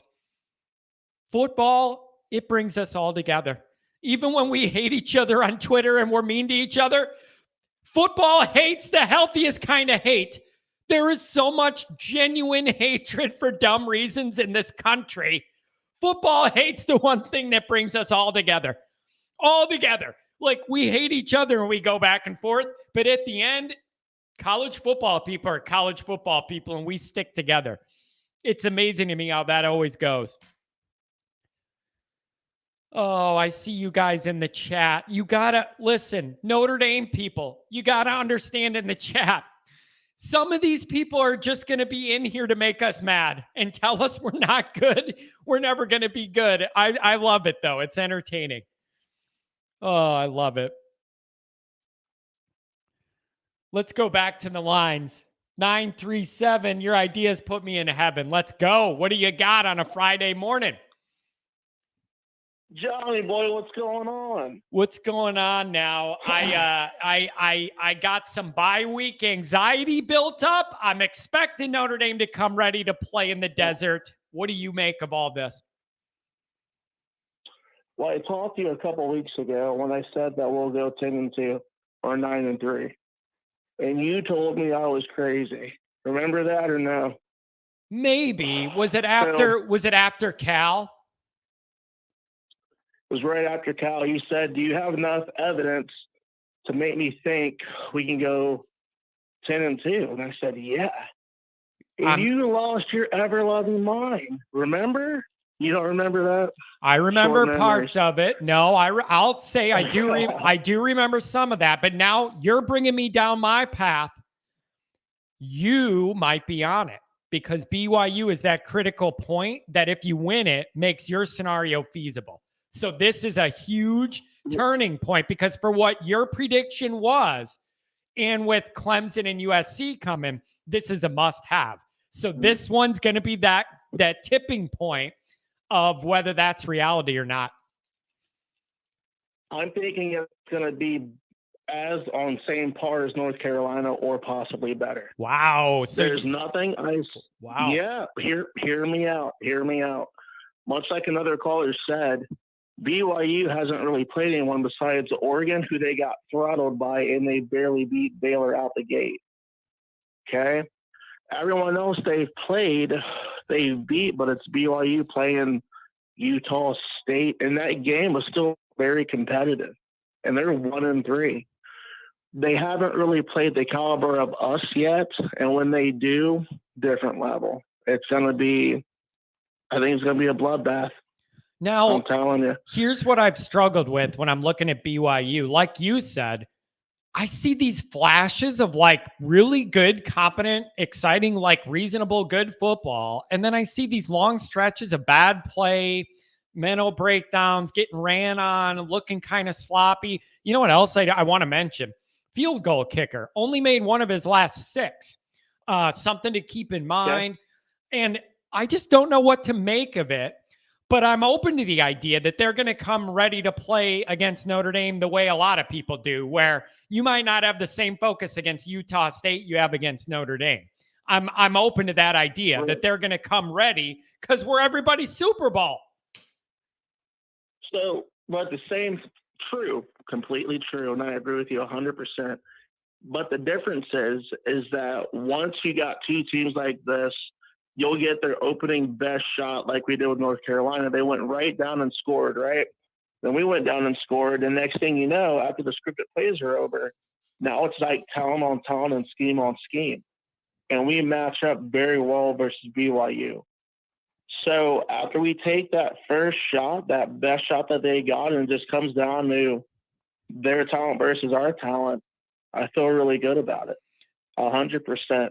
And you were before you were talking about Drew Pine. I see Drew Pine being like a Taj Boyd for Clemson. Taj Boyd wasn't like Trevor Lawrence good, but he bridged the gap. Yeah. And with guys like CJ Carr coming, you want a guy that can be a mentor, that can teach, that can show people the ropes. So that way the better guy behind you can step right in and just take over the keys of the kingdom. Yeah. So Drew Pine, I also feel that Buckner has better running ability, but Drew Pine's very athletic. He's basically like a improved Ian Book. But at the same time, I don't think that we've had the ability to take the shots downfield based off of us having to establish the run game. Like, you're not going to just start taking deep shots if you can't start the run. So I see more deep shots coming, hopefully, this game when we start running the ball for maybe 200 yards. I mean, that North Carolina game, after we had that big run, we hit Styles for that post route. I mean, that was a 30-yard just go, and it was beautiful. Yeah, it would have been. It would have been a lot in. more beautiful if the TV crew kept it on screen so I could watch it. Well, do you know? I think the reason why that happened was because he fake. had to hold the mesh for so long.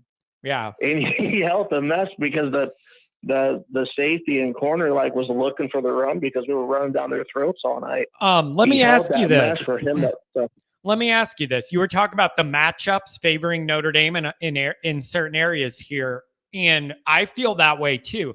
What matchup do you feel best about? Do you feel best about Notre Dame's offensive line and their defensive front, or on the other side of the ball? Like, what are you most confident in when you're telling me you feel good about these matchups?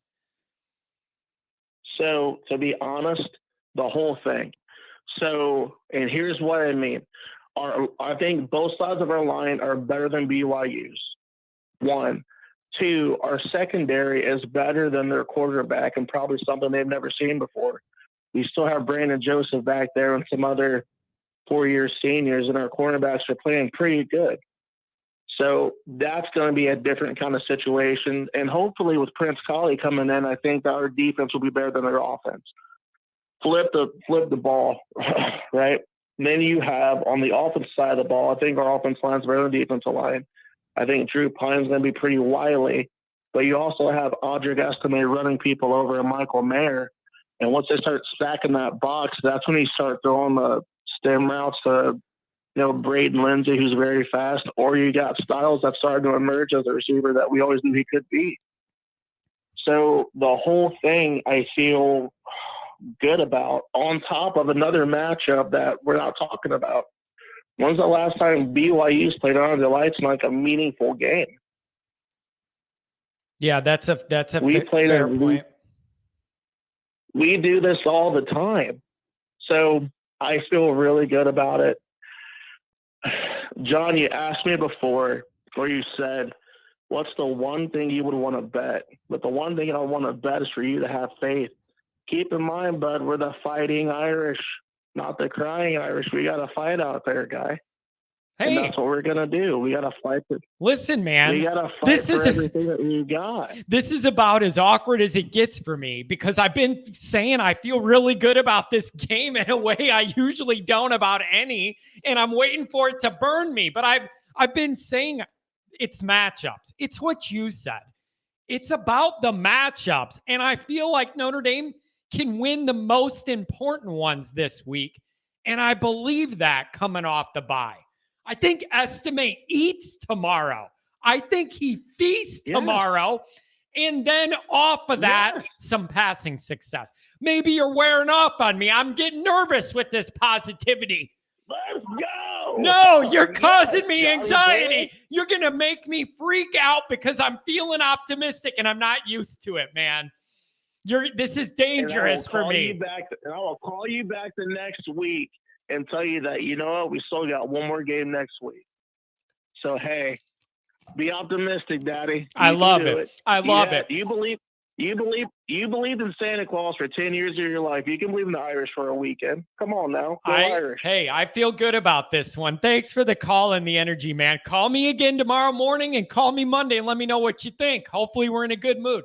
Oh, I'm gonna be hammered drunk tomorrow morning, baby. So I'll probably call you back Monday. That's what I'm talking about. Give me a call Monday, or call me if you're drunk in the morning. That could be a good way to wake everybody up. Call me. Let's go. Irish by 30. Woo! I like it. Thanks, man. Have a good one. Oh man, that's a lot of positivity, man. You got, if you've been around me a while, you know, me and Notre Dame positivity is dangerous. Like right when I buy in, I get burnt. That's just the way it goes for me, man. We got a couple super chats. I appreciate you guys pushing that for people. 260, you're coming up after the super chats. Nick Dean, $10. I really appreciate you. Feed the Estime Beastime. Telling you, closest thing to looking like Jerome Bettis that I've seen It gives me those Lou Holtz physical running game, Joe Moore vibes. Estime, physically, we know he's unique. The way the guy thinks is totally unique. I'm in love with the way Estime thinks about football. Nothing's ever good enough. He's never good enough. He always wants more. He thinks he could do more. He thinks he could be more. He thinks he could be better. They asked him about, he had a good game against North Carolina, but he did have that fumble in the end zone. They asked him about it. What did he say? It doesn't matter. I had all these other good rushing numbers and a couple touchdowns. I fumbled going in the end zone, and he said he didn't sleep that night. Love it. I love it. Perfection is the goal for a guy like that. It's never good enough. I love it. I need a locker room full of guys like that. So, Nick, thanks for the $10. Appreciate that very much. Where else was it? And then a Huffer Billy, $9.99. I appreciate you. It's one thing for Notre Dame people to like a guy doing a Notre Dame show and support him, but I really appreciate it coming from fans of other teams. Huffer Billy, I'm sure you're probably a regular over at Pigskin Pete's Clemson channel. Terrific friend of mine, by the way, Huffer Billy. I'm sure you know Pigskin. Great guy, nice to me, helped me when I started in YouTube, started growing. Really, really genuinely good family guy, Pigskin Pete. So anybody who likes the Clemson content, he's your guy. Good dude, good family. Love him. All right, let's go. Thanks so much for these chats, you guys. Appreciate it. 260. You're on the line. Good morning, Johnny boy. How we doing? I'm doing well. I got to admit, man, the Vegas lights have gotten to me. I'm feeling a little more excitement about this. I'm hurting for some Notre Dame after the bye. It's all building up to where this game feels bigger than maybe it actually is in practicality. Does that make sense to you? In practicality, sure, but in Notre Dame land, no. I mean, it honestly is either going to be the springboard or it's going to be the millstone. The end, you know? yeah. I mean, it depends on how this is. Yep, you're right. Yep. You're right. This is the tipping point of being able to really salvage something this second half or not. You got to have it. You must have it. There's no other way. You got to have it. Yeah, and let me tell you, I mean, I would assume that BYU knows that going into this game. It's one of those. It's prime time at 7:30, which, oh man, of course, coming out from bye, you got to wait all day long to watch this game. But what are you gonna do? It's gonna be a lot of pacing for me. Just walking all day, pacing around like those night games, man. They get me. It's an all day thing. It's an all day stress. It is. It is. So then it's, by 6:37, you kind of get the heart starts to flutter a little bit more, you know what I mean? And then you really start pacing. And then, walking back and forth, you get those steps going. All of a sudden you look down at your phone or your watch and it's gone from 2,000 up to like 5,000 steps, just like that. And from a blink of an eye. So I get it. I know how you feel. But yeah, it's this game, man, you know me, I like to talk X's and O's, the Jimmies and Joes. I know that, you like the high level philosophical fantasy, but this is why we need both though. So give me it from that level. When you look at it that way, what are these key matchups and who do you think is going to emerge? Key matchup of Notre Dame, obviously the lines. People have already talked about that. I mean, BYU, they play that 3 down front, essentially 3-3-5 is typically what they're in. So you get movement. People can run the ball against them. I don't expect Notre Dame to do too many wides. I'm sure they'll do some sweeps. They'll keep things honest. But look, I would assume they're going to pound it between the tackles. That's at least what I've done or would do. That's at least what a lot of these other teams have done. That's what Oregon did pretty much all game long. The key matchup, once again, I do not see a single person on BYU that's going to be able to stop Mayer. I mean, Mayer should have a monster game. If he wants, he should be having a monster game pretty much every single week. I mean, he's at that level, but there's just no one that's going to be able to stop him. So he should be doing well. The running back should be all right. It's now my concern that I've seen is BYU can press. They can press.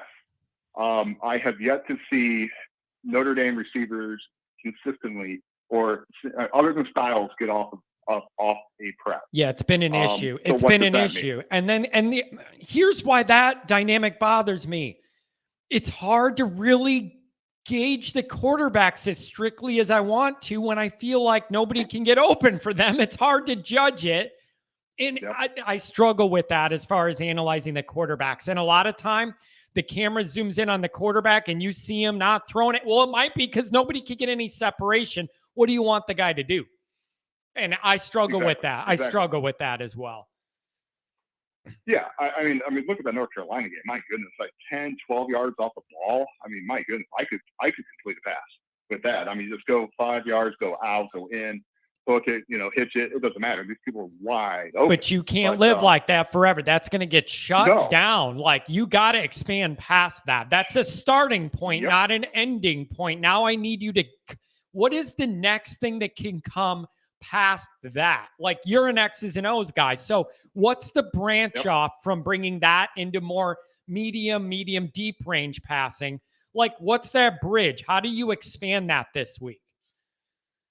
Well, expanding it is going to basically be the route tree, and you got to have wide receivers that can get off the press. Will we actually see say a Tobias Merriweather in there? Why I say that is typically on bye weeks, what you do during the bye week, what a lot of teams do is they scrimmage their backups. They want to see what they have.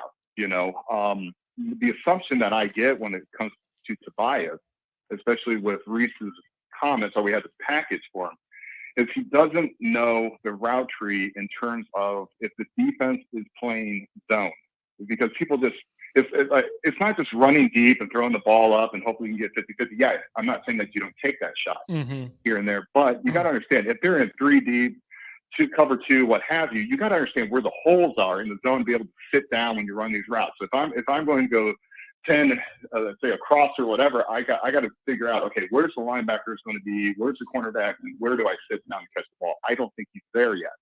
And I don't know because he's not there. So you got to be able to get receivers that can get off the press and get open and down the field and run these route trees. But luckily we have Mayer, because if Mayer's going to be open, I don't see anyone at BYU that's going to be able to cover him. You're going to continue to see those running backs, 2 backs. That's going to give BYU a lot of fits, where you're going to have the Diggs or Estimate, Kyrie doing wheel routes, stop and go. They've seen the tape. They've seen the tape from the North Carolina game, and so they're going to be like, okay, they're going to try to leak these backs. Just kind of, okay, they might be blocking. Okay, they're going to leak them out on wheel routes, so you can go off that.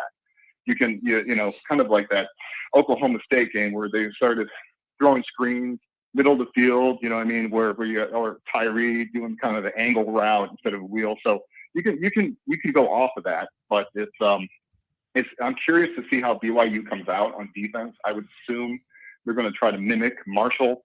They're going to put 7, 8 guys in. They're still going to be 3-3-5, but they're just going to be right up against the line of scrimmage. They're going to look to press, I would assume. If they don't, then this game's going to be over very quickly. Yeah, I think that's all really well thought out. And looking, I think sometimes it's short-sighted frustration from Notre Dame fans, including myself, of course, where you just want to say, we need a spark, let your big guy go down there and throw it. And we don't look at the big picture. The other thing is, you're an X's and O's guy. Let me ask this. With these young receivers, is not a part of seeing the field also not only those routes and where to be, but blocking a lot of times with those younger receivers is an issue too.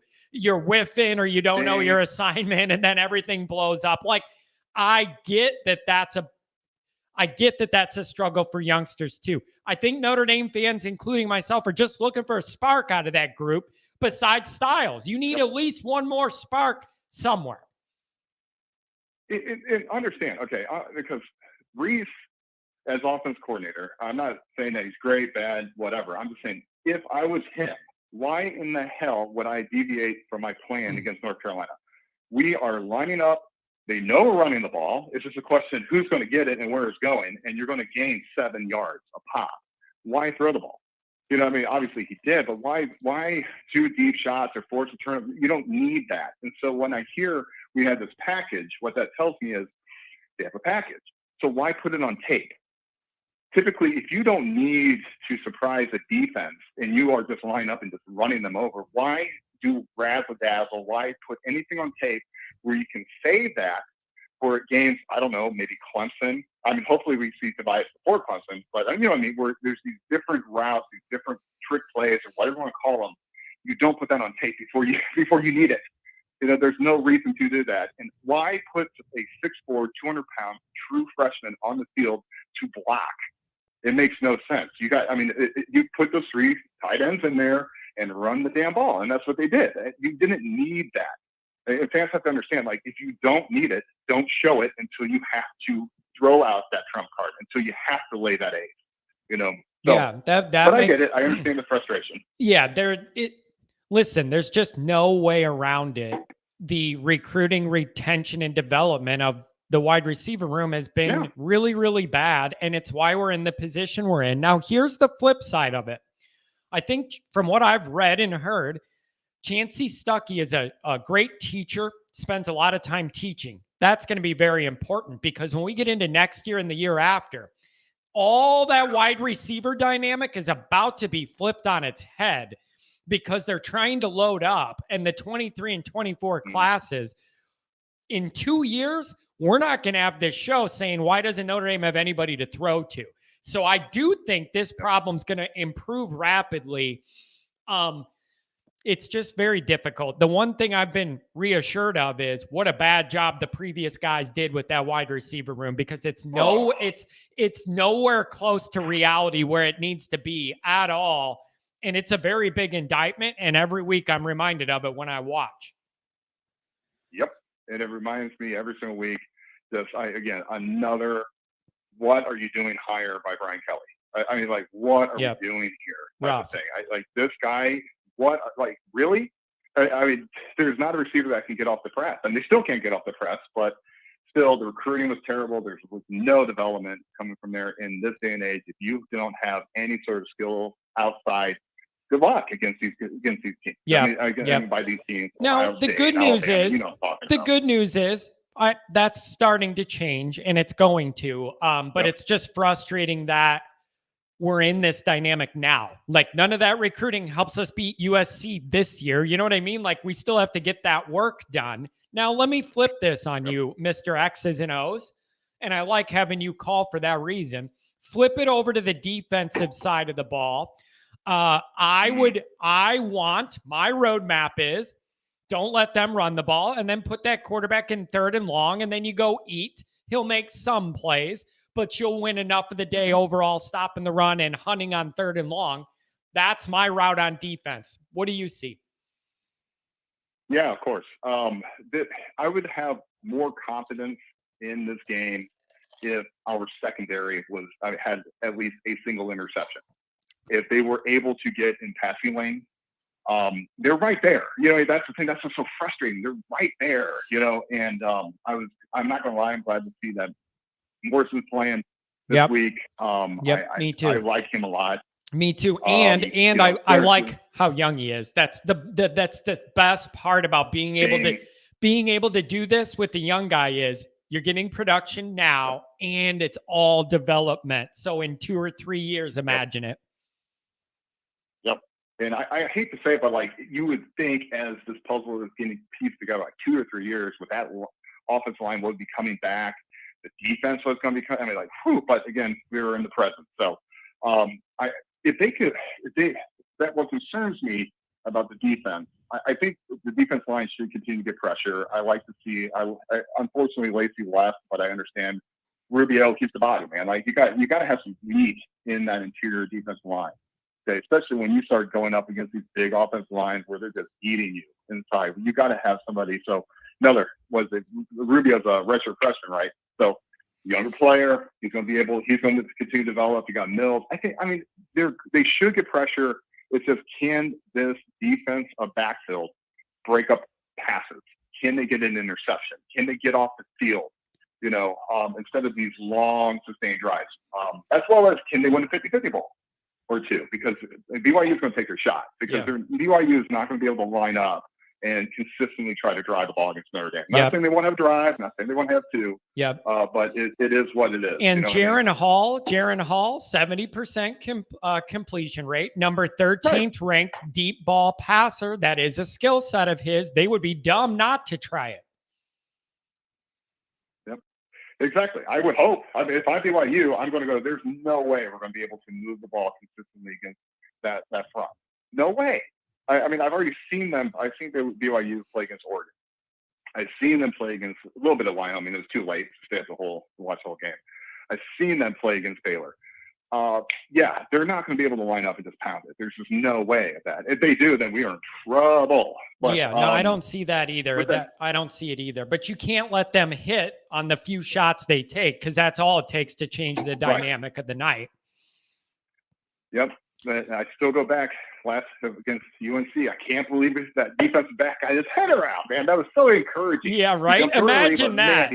Imagine that turn around. It isn't no 4th and 9 Dwayne Jarrett deal. Like, no, Michigan 2011 ruined those uniforms. Turn around, Gary Gray. Turn around, Gary. So let me give you kind of the X factors or things that I don't know if people commented on. I try to listen to your show as much as I can when I'm working. I really enjoy some of your callers. Dr. John is great. Yeah, he's got his own little vibe. Name. He's got his own vibe, Dr. John. 82 years old, man. 82 years old. Calling me. He's traveling to all these games. I love it. I love that guy. Right? Yeah.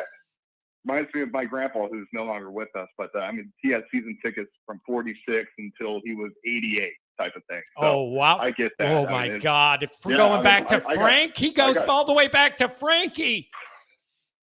I can't remember what team it is. Either 45 or 46. I still have it. He gave it to me. It's the national championship team, all the players' autographs underneath the team picture. Oh, that's awesome, man. So, isn't wild? But hey, before you get off, can I ask you an X's and O's defensive question I want your opinion on? I don't want to let you get off the air, since this is your wheelhouse. Can you explain to me what you've seen out of the Notre Dame linebacking group and why we haven't seen the production anybody really expected out of them? I thought they were supposed to be a big plus unit. We're not quite getting the production. What do you see there? They aren't doing what they were recruited to do. I'll put it that way, or what their strengths are. And what I mean by that is my feeling is Golden is trying to teach them to be NFL linebackers, or in that sense, or in that vein, where you read the play, you trust your eyes, and you shoot. Their strength, as you saw with Marifal this past against North Carolina, basically they had him crashing. They basically said, look, don't worry about reading the play. You got Mays. Wherever he goes, you crush him. And he just simplified it, and look what you got. Look at the returns you got. So I think it was just they're not trusting their eyes, what they're seeing, which then causes them delayed just a second, and that allows that lineman get to that second level, and they get washed. And so I think that's the bottom line is I think they're reading too much and not trusting what they're seeing.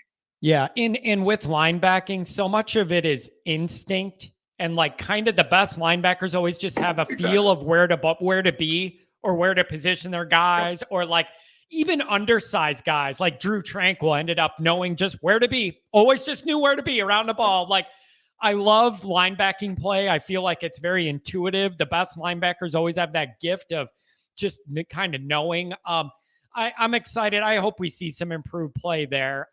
So what do you think overall, man? Okay. What I think, two key factors that in this game. Number one, this is a neutral site. If it was played at BYU, I think this game would go down to the wire. And why I say that is because point number two, BYU is a heavily penalized team. So I think that's going to cost them in this game. I forgot what they average per game, but they commit a lot of penalties, a lot of stupid penalties, a lot of stupid inflicted penalties on them. So probability-wise, I think Notre Dame has a 60% chance to score 35. I see BYU with about a 30% chance to score 35. So I'm going about 38-30 with BYU scoring a touchdown late to make it that. There you go. Hey, man, any win and Notre Dame fans are all going to be leaving Vegas happy. I mean, you're not this is such a turning point game for what this year is going to end up being. We need to come ready, and I'm excited about it. It feels bigger than it probably is, and I'm here for it. I need some juice. We lost all of our juice when it was still 90 degrees out, and we lost our juice. We didn't even get into fall. I love the feel of this. It feels a little bigger than it should under the bright lights. It feels Notre Dame in that way, and I'm excited about it. Hey, John, I remember what year it was, but do you remember when the year that USC lost their first 2 games of the year, and then they came roaring back, and then they won 10, and then there was conversations that they should be. I don't remember if there was playoffs at that time, but they should be in the the championship game or whatever. It was like, what are we talking about with 2 losses? I'm not saying that's what Notre Dame should strive for per se, but there's a lot to play for, man. Yeah, they got Clemson, they got USC. There's a lot. Yeah, you're right, and all of it hinges on getting a W next to this one, no matter what it looks like. Exactly. That's it. So, I am excited about it. I really do want to and expect to see some new good stuff out of the bye, some things expanded on. I got to thank you for the call. The X's and O's breakdown, something I need more of. And you feel free to call me anytime because you're good at it. Thanks for the breakdown. And by the way, other people in the chat really like it too. So know that people like it and they want you to call again. So do it.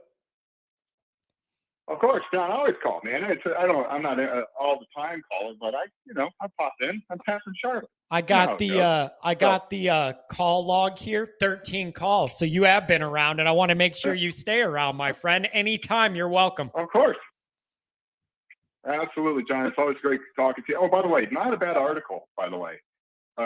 Your pros weren't too bad on that. I appreciate that. I don't know, was that like, I know you're kind of getting into writing, but do you have an editor or is that just you? So what I do is to start out, because I'm new to writing, I write up whatever I think of, put it in the software system, the computer system as a draft.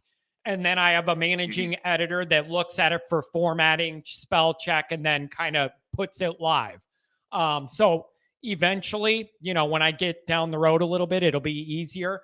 So for now, that's what I do. I write it up and then the editor checks it, make sure that I'm making some sense before it goes out to the nation. Of course. That's awesome, man. I look forward to reading your article now every single week. Obviously, I tune in as much as I can. So appreciate you doing this. Love your callers. And I love this vibe. So go Irish. Let's win. Thanks a lot. The Cougars. Thanks a lot, man. Really good caller every day. You're welcome. Thanks a lot for being a part of this. What a good caller. Thank you. That's a beautiful last call to end the game. Fantastic. Pat, $4.99. Enjoy the conversation. It's beautiful. Joe Long. But now did you hear Jacob Lacey went into the transfer portal? Yeah, we did that 2 hours ago. Not ideal, but the kid wants to play. There's a path now that provides that didn't before. That's just the way it's going to go, folks. All right. 2 hours, full bank of phone calls, good calls. Thank you. Thank you for the chat. Thumbs up one more time. Anybody who hasn't yet, thumbs up, subscribe if you haven't yet. Some people were asking about merch. Understand it's in the works. I'm building out a Shopify store. I have multiple different things I want to do in the store that could apply to different things. It isn't all just Notre Dame. I have a bigger picture in mind of what I want to do with all this YouTube stuff. Always Irish is a part of it, but there are other things involved too. I'm building out, putting together. Have some patience. And when I release Shopify store, it's going to be right in YouTube. YouTube made a deal with them. All the stuff's going to be right here for you to see. It's going to be worth the wait for me and for you guys that want gear. So thanks for being here. Thanks for the donations. We're doing the game day show tomorrow, 9 to 11. Be here. Bring your beer. That's what I'll say. So thanks again to everybody. Go check out Fighting Irish Wire. Check out the articles. I got one up posted yesterday or the day before. And when I get done with this show, I'm going to write another one. So you'll have another one. Thanks for being here. Enjoy the game. The bye week's over. Time to win in Las Vegas. Let's go, baby. Have a good Friday.